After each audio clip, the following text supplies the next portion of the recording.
Hello. So I am going to share today my basic pizza dough recipe. It's not the best pizza dough in the world, but I've yet to make a bad pizza with it. When I'm in the mood for pizza, this is what I do, my go-to. So it's just very simple. I make a 12-inch pizza, 220 grams of flour, the yeast, 120 grams of water, or milliliters of water, and it just comes together. It's a same-day pizza dough, and it works. So give this a try. Leave a comment down below if you like it, improvements.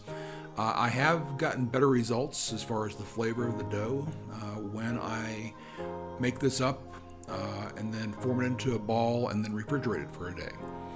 And then it develops a little bit more flavor. But if you're just looking for a real quick, throw it together at 4 and then bake it at 6 or 7, then this is your dough, or at least my version of it. So give it a try and let me know what you think.